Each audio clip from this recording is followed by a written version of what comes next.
everyone, it's Clarice, and today I'm going to talk about some of the comics that I've recently read. Just to clarify, I won't be talking about any of the comics that I read as single issues, but the comics that I read as collected editions, like trade paperbacks and that sort of thing. Recently, I read some Batman, specifically volumes 1 and 2 of the New 52 run by Scott Snyder and Greg Capullo.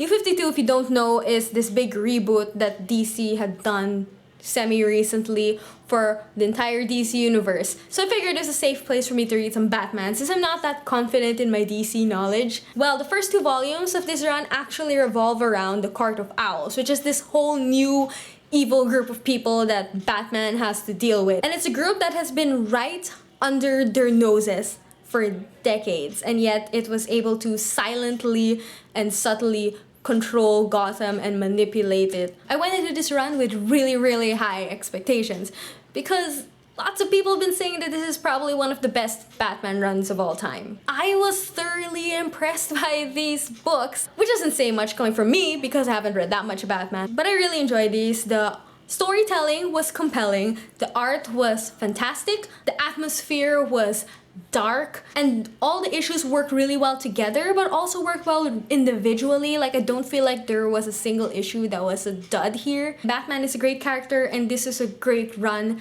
and I really look forward to hopefully picking up the rest of the volumes after I reread the 3rd one, of course. It's not quite a new favorite yet. I don't know why, it's just not there yet, but I'm still really excited to continue reading it. It's really good and I highly recommend it. The next comics I'm gonna talk about are actually rereads, and those are volumes 1 and 2 of Scott Pilgrim. Now, if you don't know what Scott Pilgrim is about, it's about this guy called Scott Pilgrim who's really lazy and really needs to get his act together, but he meets a girl named Ramona Flowers, starts dating her, and finds out that to continue dating her, he has to battle and defeat her 7 evil exes. It's a fun premise, and this is a fun series, but I never actually continued past these 2 volumes the first time I read it because Scott Pilgrim as a character just frustrated me too much for me to feel much motivation to continue. And I reread these because I was curious to see if maybe my thoughts changed. When I read them the second time, I still found them really fun, but I didn't find myself being as frustrated with Scott as a character. Maybe because I already expected it. Maybe because I was actually able to see a little growth, or at least the potential for growth in Scott the second time around. Maybe because I was able to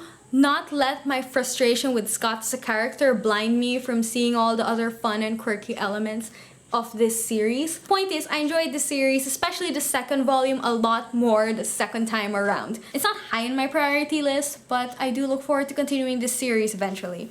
Next, I'm going to be talking about a couple of really massive absolute editions, which I read a couple of weeks ago because I suddenly felt this urge to finish reading the last 50% of the Sandman series by reading Absolute Editions volumes 3 and 4, which are too big for me to lift, but you can see them over there. Sandman is about a lot of things, but it mainly revolves around this one character that is essentially the personification of dream. And most of the stories in this series revolve around dreamers, around specific events and characters in history and mythology, around the siblings of Dream. The 3rd volume had some wonderful single issue stories, but my favorite has to be one of the longer arcs, which is called Brief Lives, where we got to learn more about Dream's family, which is always really interesting, especially about delirium and destruction. The last volume though made me a lot more emotional than I expected it to. For majority of this series, I thought that the stories weren't really connected at all. It was very episodic in the way that it was done. Though in this volume and part of the 3rd one, a bunch of the characters and events from old stories were coming back in. Connections were made, and they were able to wrap up this whole larger arc that was happening throughout the series that I didn't even realize was happening. One thing I did find weird about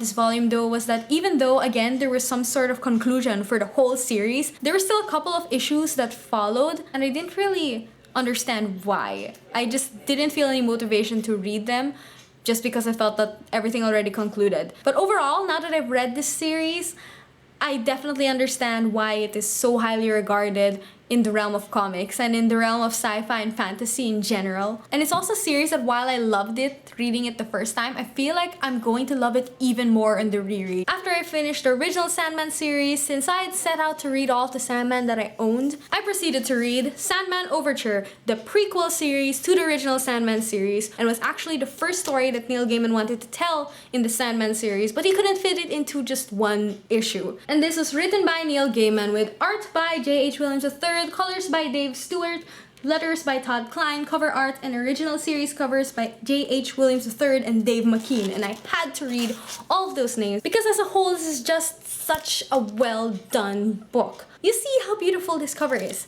but the Naked Dust Jacket is possibly even better. Even the end pages are beautiful. Individual issue covers are just so interesting, and every single page is just so well illustrated and so vibrantly colored. J.H. Williams III is just illustrating things in comics that I didn't think were possible to do in comics. It's just crazy. And see, I'm just going through random pages and all of them are beautiful. Storytelling wise, it was strange but wonderful, though I did get really confused at points, and that's coming from someone that just read the Sandman series. So if you were reading this and you didn't read the Sandman series, well, I don't think you should do that, because I feel like a lot of references are going to be thrown at you that are not going to be explained at all because they aren't really explained, they're just there. And then so they're going to just seem irrelevant to you and they're just going to kind of take away from your reading experience. But if you have read the Sandman series, it's kind of great in the sense that it does a lot of referencing to people and characters and events that you might already know and does answer some of the questions that you may have, though it possibly adds even more questions. So generally, I would recommend this if you read Sandman. But if you haven't read Sandman, it's possibly worth it to buy this just so you can flip to random pages and look at it because it's so beautiful. Oh my god, I'm still not over it. So those are all of the collected comics that I recently read, and I thoroughly enjoyed all of them. Have you read any good comics recently, or have you read any of these? I'd love to hear your thoughts in the comment section down below. Anyway, thank you so much for watching, and I hope to see you in my next video. Bye!